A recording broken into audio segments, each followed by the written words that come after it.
Imagine descobrir que seu próprio pai devorou todos os seus irmãos e que o seu destino é derrotá-lo. Antes de governar o Olimpo, Zeus travou uma guerra tão brutal que fez montanhas se partirem e oceanos entrarem em fúria. Essa batalha durou 10 anos e terminou com titãs sendo aprisionados no abismo. Mas existe um detalhe sombrio nessa história. Um titã foi condenado a carregar o céu para sempre. Hoje você vai testemunhar a guerra que criou o Olimpo, a titanomaquia. Você sabe qual promessa selou o destino dos deuses? Sabe quem traiu os titãs antes da grande guerra começar? Sabe como nasceram as armas mais lendárias da mitologia, o raio, o tridente e o elmo da invisibilidade? E mais importante, você sabe por que Atlas foi condenado a carregar o peso do céu para toda a eternidade? E o que a personificação da força brutal chamada Kratos tem a ver com essa guerra? Hoje você vai testemunhar o evento que deu origem a praticamente todas as histórias da mitologia grega. A guerra que destruiu uma era inteira. A guerra que criou o Olimpo, a titanomaquia. Mas para entender essa batalha colossal, precisamos voltar muito antes de Zeus erguer seu primeiro relâmpago, antes dos deuses olímpicos dominarem o céu, antes mesmo do próprio Cronos. No início de tudo, quem governava o cosmos era Uranus, a personificação do céu primordial. Urano era imenso, absoluto, e seu domínio parecia eterno. Mas como acontece em muitas histórias da mitologia grega, o poder sempre desperta traição. Entre seus próprios filhos estavam os titãs, e entre eles, o mais ambicioso de todos, Cronos. Incentivado por sua mãe, Gaia, Cronos se rebelou contra o pai. Em uma emboscada brutal, ele derrubou Urano e tomou o controle do universo. Assim começou a Era dos Titãs. Cronos agora era o soberano absoluto do cosmos. Montanhas, mares e céus obedeciam ao seu comando. Mas havia algo que ele nunca conseguiu controlar: o destino. Uma profecia começou a circular entre os deuses antigos. Uma profecia que ecoava nas profundezas da própria Gaia. Ela dizia que um dos filhos de Cronos faria exatamente o que ele havia feito com seu próprio pai. Ele seria destronado. Consumido pelo medo de repetir seu próprio destino, Cronos tomou uma decisão monstruosa. Ele devoraria seus filhos. Cada vez que sua esposa, Reia, dava à luz, Cronos arrancava a criança de seus braços e a engolia. Assim, desapareceram Hestia, Deméter, Hera, Hades, Poseidon, um por um, presos dentro do próprio pai. Mas quando o sexto filho nasceu, Reia não suportou mais assistir à destruição de sua própria família. Com astúcia e coragem, ela decidiu enganar o Titã.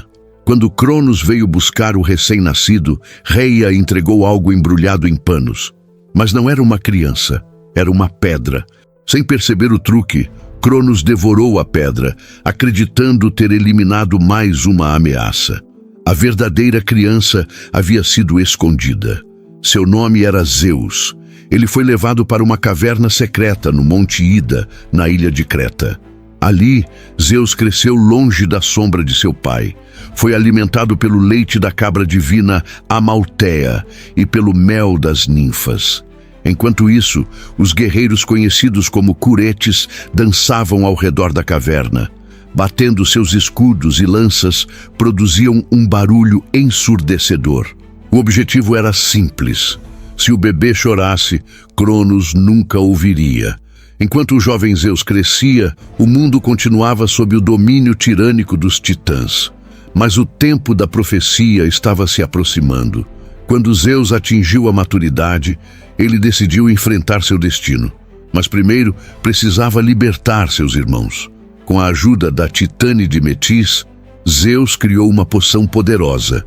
Ele a ofereceu a Cronos. Pouco depois de bebê-la, o Titã começou a sentir algo estranho. Então, aconteceu.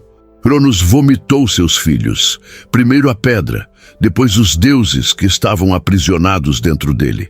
Pela primeira vez, os filhos de Cronos estavam reunidos. Mas eles sabiam que enfrentar os titãs seria impossível sem aliados. Foi então que Zeus tomou uma decisão ousada. Nas profundezas do Tártaro estavam aprisionadas criaturas tão poderosas que até Cronos temia sua existência. Os Ciclopes e os Hecatônquiros, gigantes com 100 braços. Zeus libertou essas criaturas. E foi ali que nasceram as armas mais lendárias da mitologia. Os Ciclopes, mestres da forja divina, criaram 3 artefatos que mudariam o destino da guerra. Para Zeus, forjaram o raio, uma arma capaz de rasgar o céu e incendiar montanhas. Para Poseidon, criaram o tridente, um símbolo de poder que poderia levantar oceanos e provocar terremotos. E para Hades, criaram o elmo da invisibilidade, uma arma perfeita para atacar nas sombras. Mas Zeus também precisava de guerreiros. Entre os primeiros a se juntarem à sua causa estavam Kratos, Nike, Zelos, Bia, filhos da deusa Estige. Eles representavam a força, a vitória, o poder e a rivalidade, e seriam fundamentais na guerra. De um lado do conflito estavam os deuses olímpicos, reunidos no Monte Olimpo. Do outro lado estavam os titãs, concentrados no Monte Otris. Entre eles estavam guerreiros formidáveis. Atlas, o comandante dos exércitos titânicos, e Périon, cuja presença brilhava como um sol devastador. Japeto, um estrategista implacável. E Menoécio, conhecido por sua fúria destrutiva. Quando a guerra começou, o universo inteiro tremeu. Montanhas foram arrancadas da terra. Oceanos entraram em fúria. Relâmpagos rasgavam o céu enquanto Zeus liderava os olímpicos com uma força que parecia capaz de incendiar o próprio cosmos. Os titãs respondiam com a mesma brutalidade. Atlas arremessava montanhas contra os deuses. Os hecatônquiros lançavam centenas de rochas gigantescas em resposta. O céu se enchia de fogo. A terra se partia. O mundo parecia estar sendo destruído. Durante 10 anos, nenhum lado conseguiu vencer. Foi uma guerra interminável, uma guerra de deuses. Mas no 10º ano, Zeus decidiu terminar aquilo. Ele reuniu todos os seus aliados e lançou um ataque final. Relâmpagos caíram sobre os titãs como tempestades divinas. Poseidon fez os mares se erguerem. Hades atacou invisível entre os inimigos. Kratos liderava as investidas com uma fúria brutal. Então aconteceu o confronto final. Zeus contra Cronos. Era mais do que uma batalha. Era o choque entre 2 eras, o passado contra o futuro. Relâmpagos explodiam enquanto Cronos tentava esmagar o filho que ele acreditava ter destruído anos antes. Mas a profecia nunca falha. Com um golpe final, Zeus derrubou o rei dos titãs. A titanomaquia havia terminado. Os titãs derrotados foram aprisionados no Tártaro. Os hecatônquiros tornaram-se seus guardiões eternos. E Atlas, por ter liderado os exércitos contra os deuses, recebeu um castigo único. Ele foi condenado a carregar o céu sobre os ombros para toda a eternidade. Assim terminou a Era dos Titãs. E assim começou a Era dos Deuses. Depois da vitória, Zeus e seus irmãos dividiram o universo. Zeus tornou-se o governante do céu e da terra. Poseidon recebeu os mares. Hades governaria o submundo.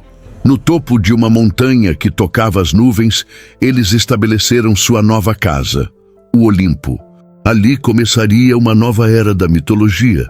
Uma era de deuses, heróis e monstros. Mas há uma pergunta que sempre ecoa nessas histórias. Uma pergunta que atravessa gerações. Se Cronos foi derrubado por seu filho e Urano foi derrubado pelo seu, será que Zeus também está condenado ao mesmo destino? Ou será que ele conseguirá quebrar o ciclo que destruiu seus ancestrais? Essa é uma história para o próximo episódio.